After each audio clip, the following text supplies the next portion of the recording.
And then the other question that I had is, I was reading General Order U2 that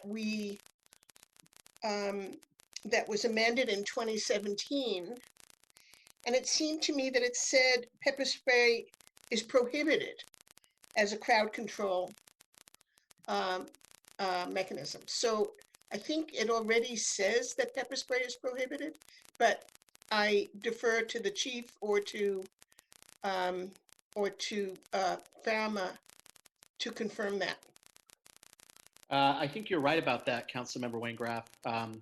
I actually wrote the amendment to the policy, which we made very clear that using pepper spray to move or disperse a crowd was not a prohibited use of pepper spray. It was only if there are people in a crowd who are committing acts of violence that they can use it in a targeted fashion, is my recollection of what the policy said. Okay, so could we get some clarification on that? Absolutely.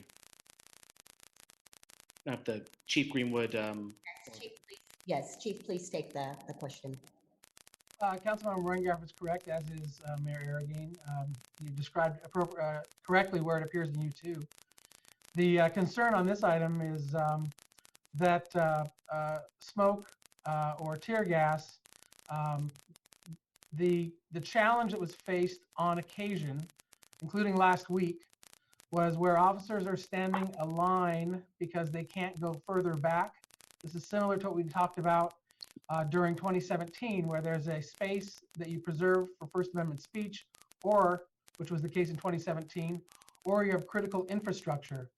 The riots of Friday night in Oakland started with officers on the line near the Oakland Police Department to prevent a crowd from actually being that close to the police department.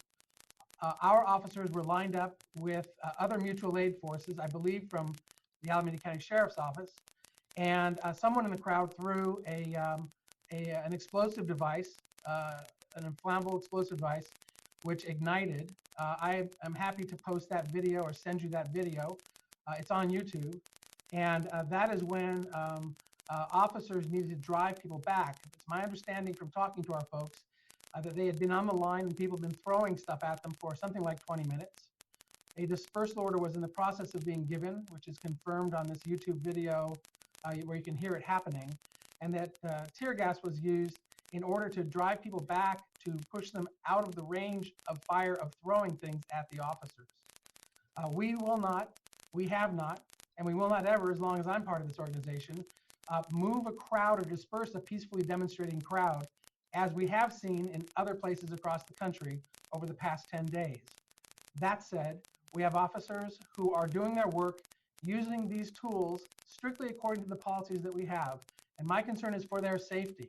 If you are facing a large hostile crowd where malicious actors are hijacking a demonstration, are committing acts of violence against the police by throwing things, and our officers saw for the first time multiple Molotov cocktails, actual Molotov cocktails being thrown at the police. That is lethal force from an attacker in the crowd. We need this non-lethal force to respond to it. So they fire with non-lethal force. They use gas to push those bad actors far enough away so they cannot attack them by throwing things at them. It's that simple. I want to assure you that we are following those policies, our policies, which are well established. And I just want to make it clear that the narrative that the Berkeley Police Department is involved or has been involved in dispersing peaceful crowds in the past 10 days with tear gas and smoke is absolutely, unequivocally not true, and that we will continue to follow our policies to the letter with this. So I'm very concerned about this. I watched this video this morning. I will send it to you in a moment to all council. It is an unfortunate reality that we need to have tools to back people away if we are not able to cede further ground. And I would answer any other questions. And sorry for going on, but this is really important. Our people are putting their lives on the line. And if you see this video, my question would be, what do we do? That's the question. What So- would we do? Chief, if you could, does our force have any alternative tools to use to protect themselves in a situation like you just described? Firearms. We can shoot people. That's, no, I mean, I don't mean to be callous. I'm just saying, if you're being attacked with lethal force, if we don't have less lethal that can drive it back, then we're absent a tool. That's my concern. I'm sorry, I don't mean to go so, I'm not trying to be overly dramatic, and I apologize. But when projectiles are being thrown at you, when Molotov cocktails are being thrown at you, you need to be able to do something. And these less lethal tools that we have now that we use according to our policy, those are important tools for us. okay, so, but we can't use pepper spray. Is that correct? Under current regulations, pepper spray can't be used. Right, we're not driving a crowd back with pepper spray in our hands. Right. And so I'm not familiar with smoke bombs. I'm familiar with tear gas. You know, I was here in the late 60s.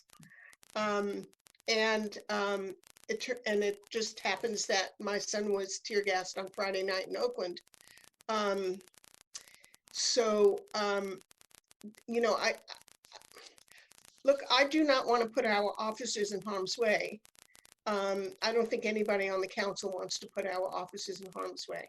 We need to sort of try to figure out a balance to how our officers can defend themselves in a situation where they are being attacked, and at the same time protect the public health of demonstrators. So the question just simply becomes, if you have people who are attacking by throwing objects, deadly objects, how can you push them back so they cannot throw the things at you? How do you create that space? That's the ultimate, that's the question. And so the answer to that question is the tools that we use. It's not shooting at them with guns, it's the tools that we use. okay, thank you very much. Thank you.